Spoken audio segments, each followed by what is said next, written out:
हमें इस बात पर विचार करना है कि हमारे मोक्ष का द्वार कैसे खुलेगा और कब खुलेगा। मोक्ष, कल्याण। कोई भी धार्मिक अनुष्ठान कराते हो उसमें उद्देश्य क्या रहता है? हमारा कल्याण हो। मेरी समझ में तो यही उद्देश्य रहता है। क्यों भाई? हमारा कल्याण हो। इसके लिए आप आध्यात्मिक आयोजन करते हो, चाहे भागवत की कथा हो, चाहे राम कथा हो, चाहे कोई पुराण हो। आपका लक्ष्य यही है कि हमारा कल्याण हो। कल्याण वास्तव में कथा सुनने से होता है। कथा सुनने से कल्याण होता है। कैसे होता है? जैसे आपने जाने अनजाने में जो भी अपराध किए हैं, बहुत से लोग तो अनजाने में अपराध कर देते, उनको पता ही नहीं है कि हम गलती कर बैठे, अपराध बन गया है, अनजाने में हो गया। अच्छा एक बात बताओ, जमीन पर आप चल रहे हैं और कोई जीव पड़ा है या चल रहा है, छोटा है, दिखाई नहीं दे रहा है, आपने उसको रौंद दिया, कुचल दिया, आपने जानबूझकर के नहीं किया, लेकिन एक अपराध बन गया। क्या बन गया है? अपराध बन गया है। बन गया कि नहीं बन गया? निश्चित रूप से बन गया। आपने अपनी फसल को बचाने के लिए कीटनाशक दवाई डाली। फसल को बचाने के लिए आप किसान हैं, आपने कीटनाशक दवाई डाली, कीड़े मर गए, हजारों कीड़े मर गए। क्यों भाई? मर गए कि नहीं मर गए? चलिए वो तो 84 लाख योनि के अंतर्गत आए थे, वो तो मर के चले गए, फिर पैदा होंगे, फिर मरेंगे, फिर चले जाएंगे, लेकिन मृत्यु में माध्यम तो आप बन गए। क्यों भाई? बने कि नहीं बने? लेकिन आपने ये सोचा कि हमारी फसल कैसे बचे, ये कीड़े मकोड़े ही सब खा जाएंगे, तो हम कहाँ से अपना परिवार चलाएंगे, बेटा बेटियों की शादी कहाँ से करेंगे, और ये इतना बड़ा आयोजन राम कथा का, इसको भी कैसे करेंगे भैया? हैं? हमें अपनी फसल सुरक्षित करनी पड़ेगी। लेकिन प्यारे, आपने अनजाने में जो पाप किया है, कीटनाशक दवाई डाली आपने, ये तो जानबूझ करके डाली आपने, क्योंकि ये तो कीड़े मरेंगे, तभी तो डाली है। परिस्थितियों के कारण आपने अपना बचाव किया। जैसे कोई गोली मारने के लिए आवे, या भाला लेकर आवे, या तलवार लेकर आवे, तो आप क्या करोगे? आप बचाव करोगे कि नहीं करोगे? और बचाव में हो सकता आप उसे ही मार दो, नहीं मारते तो आपको मार देगा वो। क्यों भाई? वो आपको मारने के लिए आ रहा है, आप अपने बचाव में बचने की कोशिश करोगे। और यदि कहीं प्राणघातक हमला आप पर हो ही रहा है और आप मरने जा रहे हैं, तो हो सकता है आप उस समय ये सोच लो कि नहीं, इसी को हम मार देंगे, हम तो बचे। परिस्थिति यही क्या है? परिस्थिति है। एक परिस्थिति जन स्थिति में पाप होता है। आप नहीं चाह रहे हैं, फिर भी हो गया। कीड़े को आप मारना नहीं चाह रहे हैं, लेकिन फसल को बचाना है, इसलिए पाप हो गया। क्यों? नहीं तो हम भूखों मरेंगे, ये नहीं मरेंगे कीड़े, तो हम भूख मरेंगे। मरना तो है ही है। क्यों भाई? हम भूखे मरेंगे, ये कीड़े नहीं मरे। अर्थात इनको किसी न किसी तरह से फसल को बचाने के लिए, हमें परिवार चलाने के लिए प्रयोग करना पड़ रहा है। प्यारे, लेकिन इन सभी पापों से बचने के लिए एक उपाय है। क्या उपाय है? गंगा स्नान करें, तीर्थ में जाएं, अथवा कहां जाएं। तीर्थ में जाने के लिए समय नहीं है, स्वास्थ्य अलाउ नहीं कर रहा है, उतना पैसा भी नहीं है। क्यों भाई? और कुछ लोगों के पास सब कुछ है, लेकिन दिमाग नहीं है। क्यों भाई? दिमाग ही काम नहीं कर रहा है उनका। सबके लिए एक साधन बता दिया है। तीर्थ का लाभ, गंगा के स्नान का लाभ और संतों के दर्शन का लाभ आपके गांव में सुलभ है। जितने भी जाने अनजाने में पाप हुए हैं उनसे मुक्ति का साधन सब आपके इस गांव में ही उपलब्ध है। आप कहोगे कैसे? गोस्वामी जी कह रहे अघ की रहे हरि चरित बखाने।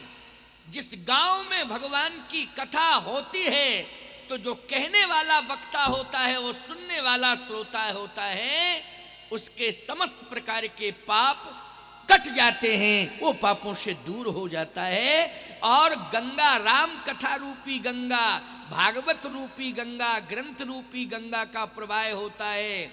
और जहां पर संत पहुंच जाते हैं वहां तीर्थराज प्रयाग का भी महत्व बढ़ जाता है कि यहाँ तीर्थराज प्रयाग का एक सुंदर दिव्य स्वरूप प्रकट हो गया है। वो कौन सा? चलता फिरता प्रयाग। चलता फिरता प्रयाग। अब चलते फिरते प्रयाग में बोलो सब कुछ है कि नहीं? गंगा भी है प्रयाग में, यमुना भी है प्रयाग में, सरस्वती भी है प्रयाग में, अक्षय वट भी है प्रयाग में। बोलो है कि नहीं? सब कुछ है प्रयाग में। वहां संत भी हैं प्रयाग में। और यहां क्या है? बोले यहां भी प्रयाग है बांसा में। तो बांसा में प्रयाग कहां है? कहे कर्म रूपी यमुना और भक्ति रूपी राम कथा, भक्ति रूपी गंगा, और कहने वाले में जो क्षमता है ये सरस्वती की कृपा।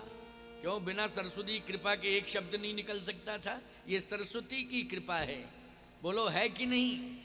और विश्वास रूपी अक्षय वट जिसके नीचे हम बैठे हुए हैं, ये वट विश्वास अचल निज धर्मा, तीर्थ राज प्रयाग सुकर्मा। तो यहां भी प्रयाग है। बस अंतर इतना है, ये सचल प्रयाग है, चलता फिरता प्रयाग। यहां से जाएंगे तो जहां भी कथा होगी वहां प्रयाग स्थापित होगा। एक प्रयाग जो अचल है वो तो भौगोलिक दृष्टि से आप देखेंगे, पौराणिक दृष्टि से भी देखेंगे तो वो उत्तर प्रदेश में है प्रयाग।